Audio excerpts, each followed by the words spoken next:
For decades, there was one Gulf state Iran seemed determined not to cross. That state was Kuwait.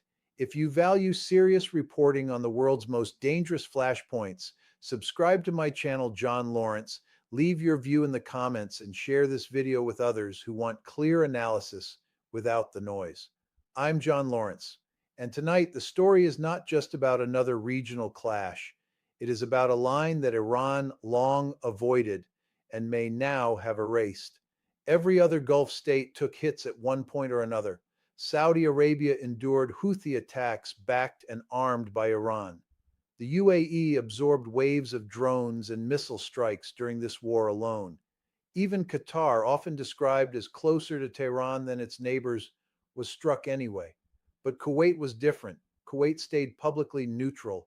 It kept channels open with Iran while also maintaining ties with the other Gulf monarchies. It tried to remain the quiet state in a loud neighborhood. That is what makes the latest development so serious, because now even Kuwait appears to be off the protected list. And if that is true, then Iran is no longer defending old boundaries. It is rewriting the rules in the middle of a ceasefire. According to Kuwait's own foreign ministry, that shift is no rumor.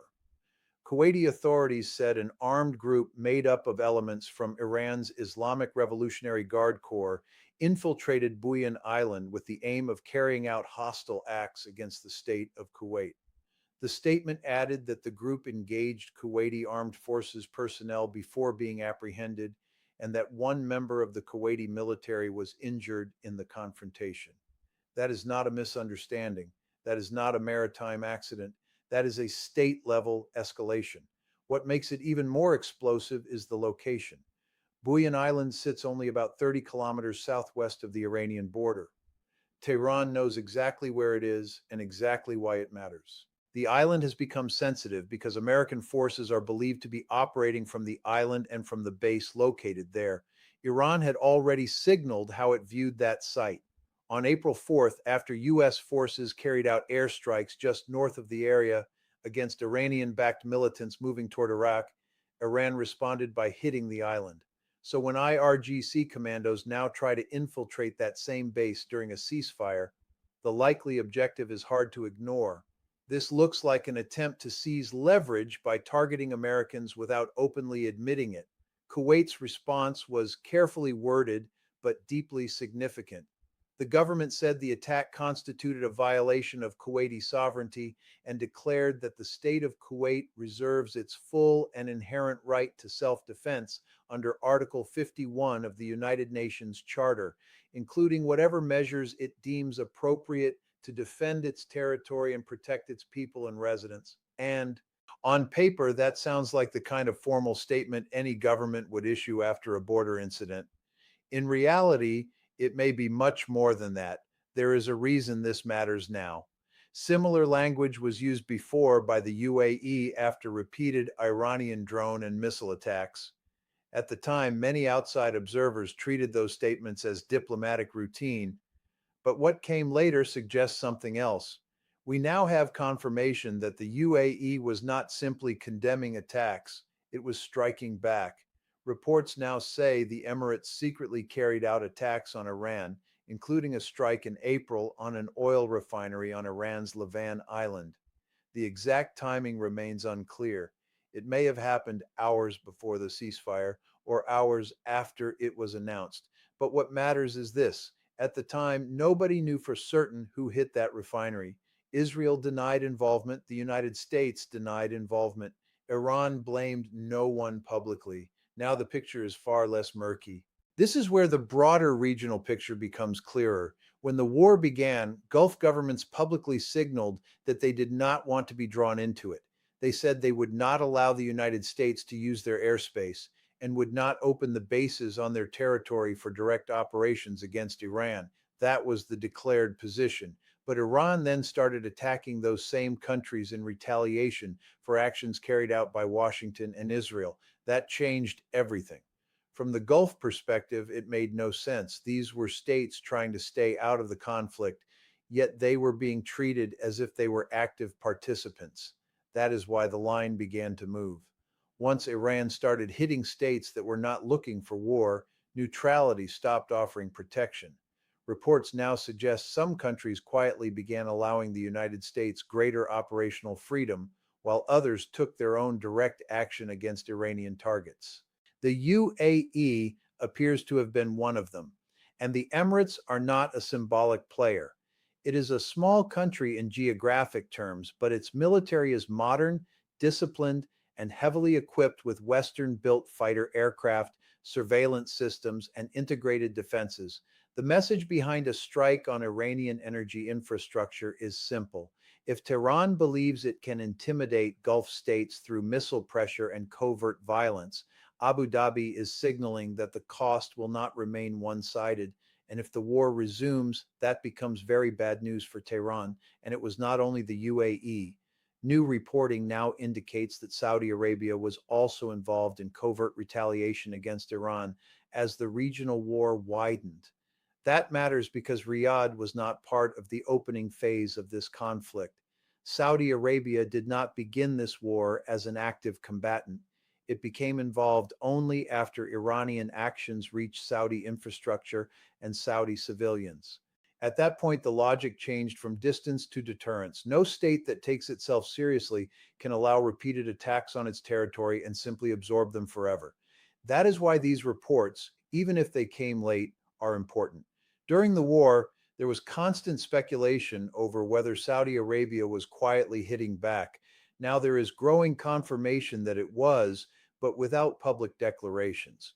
That is often how deterrence works in this region. Quiet action first, open acknowledgement later. The sourcing on these reports is not perfect. Some of the confirmation comes from Western officials, though not all of them are identified in detail.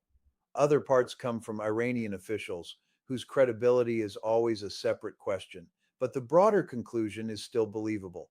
A country under unprovoked attack will search for a way to restore fear on the other side. That is what covert retaliation does. It tells Iran that strikes on Gulf states will no longer be answered with statements alone. They will be answered with costs. One detail is critical here. These reports are surfacing now, but they refer to attacks that took place before the ceasefire came into effect. That means the retaliation happened during the war itself, while Iran was actively targeting regional states, and those states were quietly deciding they could not afford passivity. And if negotiations collapse, that history becomes a warning for what the next phase could look like, because the ceasefire does not look strong. The United States appears willing to be more flexible on some issues that were emphasized before the war, such as missile restrictions and proxy funding. But there has been no meaningful concession on the nuclear file. Washington is not prepared to accept Iran keeping the enrichment structure that gives it long term nuclear leverage. Tehran, meanwhile, does not appear willing to give that up. That leaves the central dispute exactly where it was, only now with more damage, more fear, and more countries preparing for a second round. That is why the region is bracing. Iran's parliament speaker, Mohammad Kalibaf, issued a threatening message saying the armed forces were ready to deliver a well deserved response to any aggression and that Iran was prepared for all options.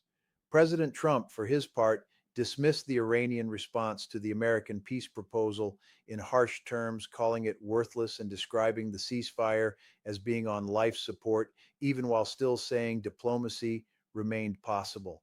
After that rejection, President Trump met with military advisors and national security officials to review the options in front of the United States.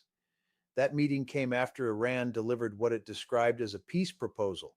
But the substance of that offer explains why Washington reacted so sharply. Iran reportedly wants the fighting paused. It wants the U.S. blockade lifted. It wants frozen funds released. It wants the Strait of Hormuz reopened. But it does not want to give up the enrichment program. It does not want to surrender enriched uranium already inside its facilities. In other words, Tehran wants relief without strategic rollback. That is not a formula Washington is likely to accept. Still, one important point must be kept in view. Meetings with military commanders do not automatically mean war will restart tomorrow. Since the ceasefire began, similar consultations have reportedly taken place multiple times each week. Outside earlier operations, there has not yet been a full return to major combat. So while the current atmosphere is dangerous, it is not proof that the next strike order has already been written. A more immediate thing to watch is diplomacy around China. President Trump is due to engage with Chinese leadership, and Beijing has leverage over Tehran, just as Tehran believes China has leverage over Washington. That makes the upcoming contact especially important. It is hard to imagine a major return to war before that conversation plays out because the Hormuz crisis now affects far more than the Middle East. Another piece of this story leads to Pakistan, the country that has been trying to position itself as a mediator between Washington and Tehran. On paper, Pakistan offers a useful channel. It has relations with Iran, security ties with the United States, and enough regional weight to host difficult discussions. But recent reports have cast doubt on how neutral that mediation really is. According to those reports, Pakistan quietly allowed Iranian military aircraft to park inside the country, possibly shielding them from American strikes. The aircraft were reportedly sent days after the ceasefire announcement to Pakistan Air Force Base Nur Khan. Among them was said to be an Iranian Air Force RC-130, a reconnaissance and intelligence gathering platform based on the American Hercules transport airframe. Pakistani officials have acknowledged that Iranian aircraft arrived and remain there. Their explanation is that the planes are present for security facilitation in case additional peace talks are scheduled, and that claims of a military preservation arrangement are speculative and misleading. That explanation is not impossible. The United States itself has moved equipment through Pakistan in connection with regional diplomacy and potential future talks. But Pakistan's history makes people suspicious. During the Afghanistan war, Pakistan was often accused of helping opposing sides at the same time while still presenting itself as a partner of the United States. That memory hangs over every new claim of neutrality now. That is why the reaction in Washington has been so sharp. Senator Lindsey Graham openly questioned whether a country can serve as an honest mediator while also sheltering Iranian reconnaissance assets. Military officials avoided giving a direct answer in public, citing the sensitivity of ongoing negotiations. Graham did not hold back. His position was blunt. If the reports are accurate, then Pakistan may not be acting like a fair broker, and the failure of the talks may start to make a lot more sense. For now, the truth may reveal itself through outcomes rather than statements. If those aircraft soon return to Iran and diplomacy continues, Islamabad may argue that it simply helped keep a channel alive. But if the planes remain or if talks collapse while the aircraft stay protected on Pakistani soil, then doubts about Pakistan's role will only deepen. This issue is bigger than one base and a few planes. It goes to the heart of whether anyone in this crisis can still be trusted to mediate honestly. At the same time, there is one detail worth remembering.